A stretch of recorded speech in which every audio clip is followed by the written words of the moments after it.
Congratulations and welcome to your store. In this video, I'm going to walk you through the key features of your dashboard and help you get your store up and running. You'll notice here on the left we have three main menus: Store Management, Sales Channels, and Configuration. The menus under Store Management are the ones that you'll use most often. For instance, the Dashboard, Sales, Catalog, Marketing, and Reports. Sales Channels, you'll spend some time setting those up through the setup steps that we're going to go through.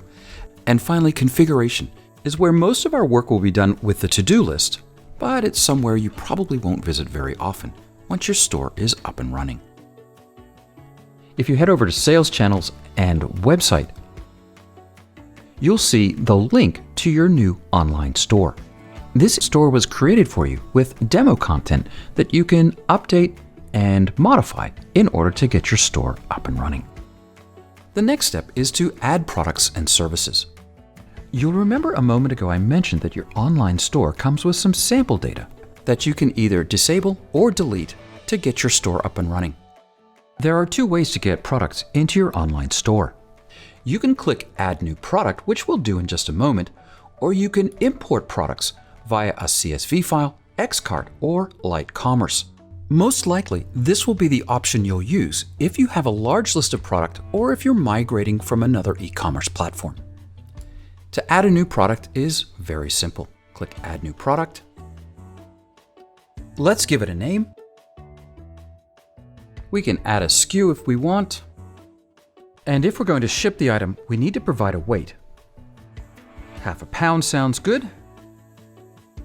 And we'll need an image. And a quick description. You can add really helpful descriptions using the WYSIWYG editor that your store provides. And finally, we'll need a price.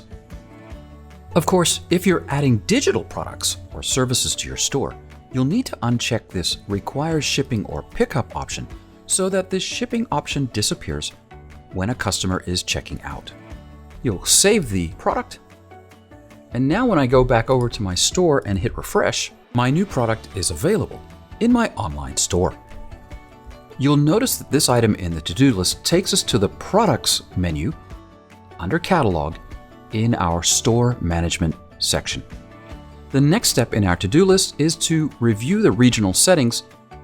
You can update your store name and store location, your company information, any social media accounts that you want to connect to your store.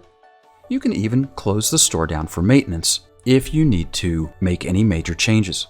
You'll also need to confirm your regional settings, currency, weight, store language, and date and time. And you might want to check out any legal pages that you might want to add to your store, such as an About Us page, shipping and payment info, return policy, etc. And of course, any tracking and analytics, such as Google Analytics. If you've made any changes, click Save. You'll note we're on the General menu under Settings in the Configuration section. Heading back to my dashboard, my regional settings are updated. Now I can choose how to deliver the goods and update my shipping. Your online store gives you a number of terrific shipping options. You'll click on Add Shipping. We have USPS, UPS, FedEx, local delivery, or even any other carrier. As an example, if I click on Set up USPS, the setup guide will take me through all the steps I need to do in order to get this up and running. Clicking on Automatically Calculated Rates for USPS, I can ship orders from my company address or ship orders from a warehouse. Add your details and click Save and Finish. And now USPS has been added, and the automatic rates from USPS are now ready to go from my location. You'll note we're on the Shipping and Pickup menu item in the Configuration section. Finally, you'll set up your payment options. It's really good to get paid for your online store. Clicking there will take me over to the payment area where I can set up my payment options, including cash and the most popular payment gateways available today. It's quick and simple to configure a payment option. I'm going to click on Enable PayPal. And it's just as simple as that. Now, if your username and password are not the right ones for your PayPal account, go ahead and click on Edit change PayPal account, and put in your correct information. Click Save, and now PayPal is completely set up to take payments for my store.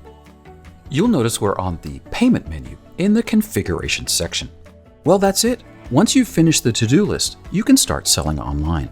I should point out before we go, there's a lot of other features available. You can control how your store looks and feels by clicking on the Design menu under the Configuration section. Whether you want large, medium, or small images, the aspect ratio, and more. Once you update these settings, this will be immediately reflected on your store site. So for instance, if I change my image size to small, and I hit refresh over on my store, you'll notice that the image sizes immediately are updated based on the settings that I choose. You'll want to spend time here to get the store looking just the way you want it. The other important area of your dashboard I want to show you is the Reports area. You can download a reporting app that will show you real-time traffic and trends for your store.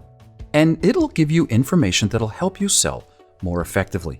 Because it's an app, it's something you'll need to install, but it's free. So click View the app and simply follow the instructions. Finally, when you need help, don't worry, we're here. Just click Get Help, and you can search the help articles for any other questions you might have about your store.